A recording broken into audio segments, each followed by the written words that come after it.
can you dive into kind of your career and lead me down the path of what that has looked like from getting licensed, and then going through, oh 06, oh 07, oh 08, oh 09, and then kind of up to current day, and we'll talk about those. But I want to kind of explain to agents kind of what that journey looked like for you. Sure, thank you. Well, I always say I have three chapters in my journey. The first was 1996 to 2005. That's where I was a solo agent. I started with Coldwell Banker. I went to HER during that period, got some good mentoring, good training, really was doing enough volume that I was really learning the business. And it was a pretty good market. We thought it was a great market only until the last 10 years got better. But it was a great market, and it was a good income, and I was building a good database, good client base. But again, I was a solo agent, just doing my thing. I worked very, very hard. I mean, there's nothing around that. I had three young children. I was doing a lot of work at 9 p.m. to 1 a.m. in the morning was when I was working on sending out letters, email when we had email, began doing emails, doing things like that. So it was a 7 day a week, still is many times, but it was 7 days a week doing that. And then then when the recession hit, boy, that was a sucker punch. I mean, nobody saw that coming. Many of us as independent contractors had built lives and budgets based on all these good years. And all of a sudden, I joke about although it was not funny. I still have PTSD about it, but people would introduce me. They'd say, "Oh, this is Kathy Chiero. She's one of the top agents in the city." And I would say that means I'm leading the ranks of the unemployed, because during the recession, when you had 33,000 homes on the market, and we back then you had 15 homes for every buyer, and Yeah. even as a listing agent, all that meant was that I was carrying a lot of product on the shelf that nobody wanted. And Right. and there were many times as a realtor that I even had to sit and think of, okay, I may have to foreclose on my own home, or going to a restaurant and a realtor is now a waiter, which I absolutely respect. I mean, everybody had to do what they had to do, but it was a Right. very ugly time. And only if our ranks of realtors during that period went from 8,000 down to about 4,000 because of people getting out of the business. And even of those 4,000, the survival rate was rough. I used to say the water Mm. was up to my nose. We were dog paddling to stay alive, and made it through. But it was a scary times, very hard time to be a realtor.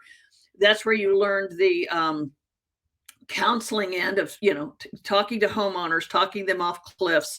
That's where I honed my pricing skills of really learning that it was all about price, still is all about Hmm. price, and pricing them right, number one, and number two, walking away from listings if the people couldn't price them right.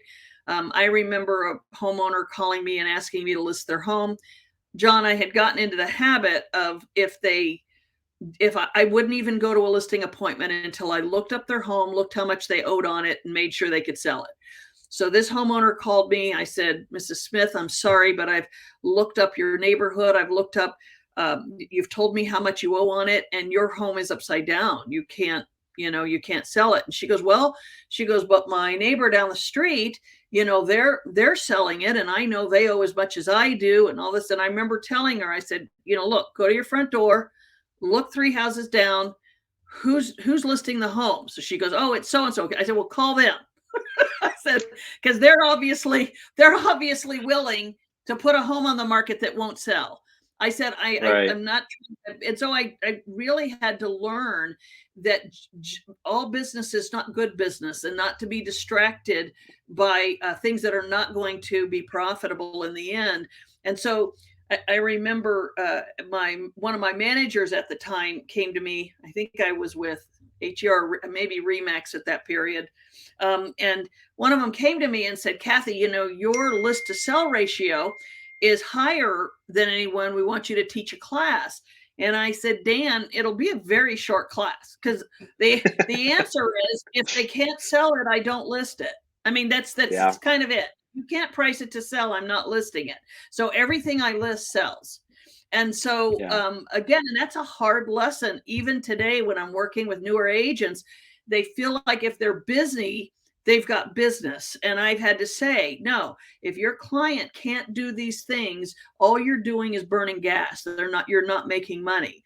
And so that Yep. recession taught me that, is to really narrow my focus to those clients who could afford to sell their homes and who could afford and were reasonable in buying homes. And then moving from there, and between 2012 and 13, because really the recession went from 05 to 12. We always hear about 8, 9, and 10, but it was Right. really 05 to 12 was where we were really struggling. And then coming into 2013, I have no idea what happened, but it was like a light switch turned on. And all of the sudden, I remember getting my first multiple offer on a home in Hilliard, and I just stared at it. I didn't know what to do with it. I had to sit and, call Peg at the Division of Real Estate and what's legal and what can we do, because it was this new animal. We all got pretty good at it by the end. Yeah. But yeah, it is. Every market teaches you something new, and every market requires an adjustment of a mindset in order to stay successful. I was going to ask you, during those different seasons of your career, did you pivot the way that you conducted business or how you focused on business? I did, and that's something, John, that for me was probably more instinctual than learning. It was really sitting down and saying, okay, how do we do this differently? One of the things that I did during that period, and I continue to do today, is I began lead generating through the seminar-based model, where I started holding Mm. seminars. I used to do home buyer seminars every month. I mean, throughout the year, I just take Columbus and do a circle around Columbus and do seminars in every library around the city. And those were extremely successful. Again, pre-internet, that they had to come to get the information. And so when we went into the recession, I started shifting that education to the seller end of understanding what the market was doing to the value of your home, understanding the factors that cause that to happen, working with buyers and making them realize that when you go to a production builder and they're offering you free down payment, there's nothing free about it. You're moving in with no equity, so you got to be careful about how long you're going to live there.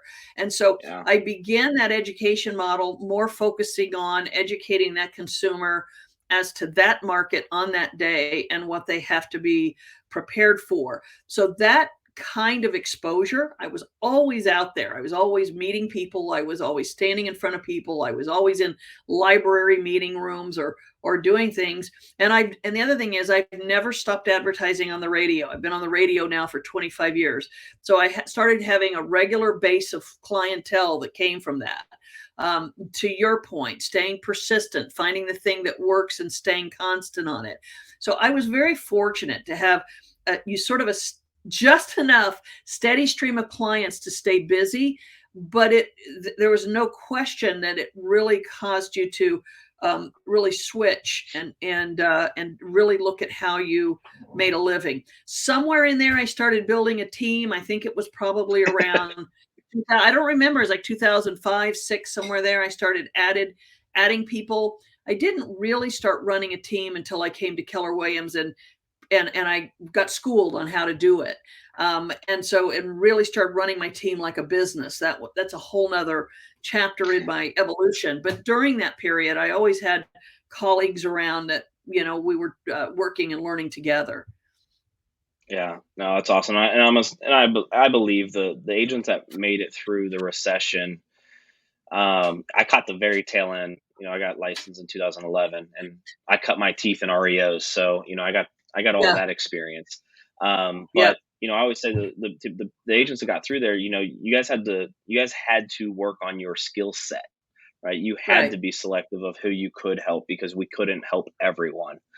Well, And and when you the come other out thing, of that, John, yeah, the other thing, John, is nobody tried for sell by owners in the recession. I mean, all of the right? sudden, the realtors became If you were serious about selling your home, you did not rely on for sale by owner. You didn't rely on a sign. You had to hire a realtor. And so what we saw happening was the cream really rose to the top. Is that a Yeah. homeowner? It, in that way, the past 10 years has been a little more difficult, is because it looked too easy, and people thought we're Hmm. paying you way too much for this easy job you're doing. Well, during the recession, they would throw any amount of money at your feet if you could get their home sold. So they were, Yeah. you really found yourself, if you were, if you had really honed your skills, if you understood what you were doing, if you could educate the client, they would come and say, tell me where to sign. I'll put you Yeah. up there. So in that way, it really cleared the deck of realtors who were not as diligent in working on their skill set, and that was to a Yeah. positive that came out of it. Yeah, I mean, when you got out of it, you guys were above everyone else because you knew you had the communication skills, you had the processes down, you had all of that stuff down, because you had to, right? It forced you Yeah. to get there. So,